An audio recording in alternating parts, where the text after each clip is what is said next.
Hi, I hope everybody's doing well out there. I've got a bit of an update regarding the portfolio and what's been happening within it, and I just wanted to take this opportunity to share this with you and explain the thought process behind it and further actions that will be taken on the back of this, offering a bit of transparency out there for anybody that's new to investing or just wants to follow along. Then feel free to subscribe to the channel. We're going over today why I've sold the largest position within my stock portfolio, and you might be looking for this to be the likes of a Tesla, an Apple, and Microsoft. It's not actually. It was Bank of Nova Scotia, who are part of the big five banks in Canada.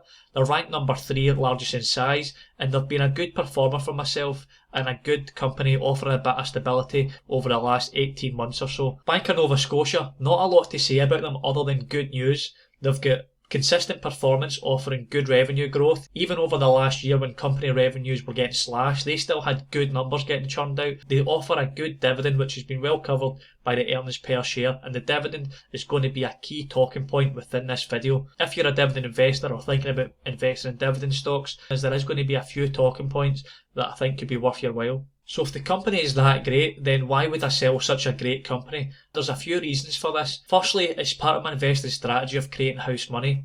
In order for me to create money, I need to be realising the capital gains on some positions, and this has been constant throughout the last few years of investing. I don't have an unlimited pile of cash, and I need to be continuously making money within the stock market. The second reason is the Q4 21 market outlook. There is a lot of headwinds in circulation at the moment. We've got supply issues, we've got the taper talk coming up as well. There's also inflation sticking around longer than expected. And the third reason is I think that there's potentially going to be better opportunities out there for me to invest in, either within my existing stocks or potential new holdings, as I think that the market will take a turn down. I don't know exactly what that will be, it might not. But the good thing is that I think that I've taken safe precautions here that can further benefit me should there be any potential weakness within the market. This information is taken from a brokerage account, so starting from the bottom, you can see that I picked up 72 shares, which equated to about close to £3,000 back in the 15th of April 2019, and that's primarily why the company was such a large position. Back in 2019, I was only 8 months into investing and I went too big too soon. I had about a £20,000 stock market portfolio, and this equated to like 10 to 15%, which for one stock, in my opinion, the way that I'm trying to build things out, looking back on it, it was too much, and it should have been a lesser position. We had the March 2020 sell-off due to COVID, and I decided that due to the suppressed prices, I could add in more money at these reduced prices. To one, it would bring my average cost price down, and it would also give me a little bit more dividend income, as these are robust dividend payers, always ranging between 4 to 5% in yield. Strong payers, and I really like that about the company. Later on after that, that was on the 26th of May 2020, I picked up 31 shares for again roughly about £1,000. That would build out the full position to 103 shares within Bank of Nova Scotia, and we've got the sell sign here. I sold these for 4,593. So what does that give us from the initial position? That gives us a profit of £585.52, or about 14.5% from the overall 103 shares purchased within the company. But, and there is a big but here, there's a key point I want to go on about the dividends. This is just the capital appreciation. We've then got to take into account the dividend. Bank of Nova Scotia have been phenomenal in paying out dividends, even during the COVID pandemic. These are all the payments that I've received from the bottom. They do vary due to exchange rates, but you can see from the initial tranche of 72 shares varying between £31 to £32.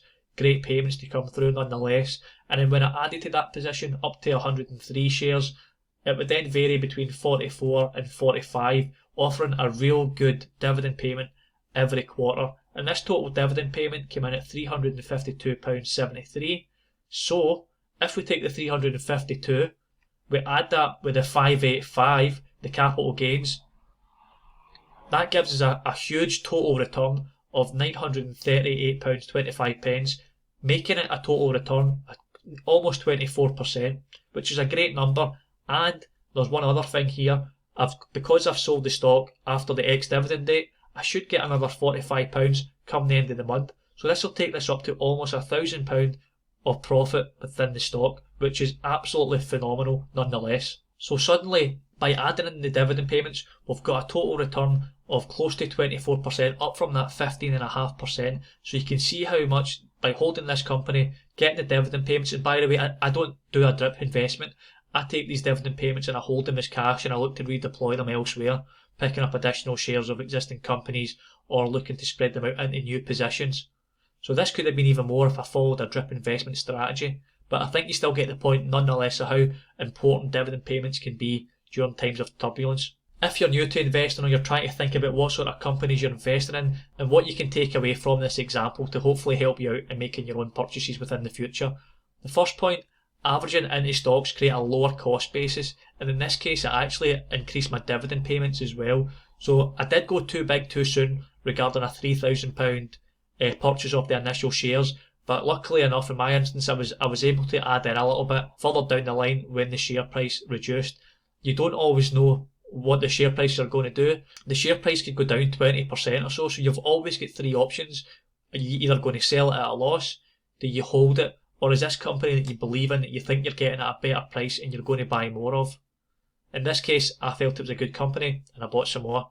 Second point, if you buy good dividend stocks, and the key word being good, as I have had companies last year who slashed their dividends, but if you buy good dividend stocks, they can offer safety during times of chaos. Last year, everything was chaotic, share prices were going up and down huge amounts, but you're getting these dividend payments come through every quarter, and that can be really reassuring, especially if your portfolio is down 10, 20, 30%.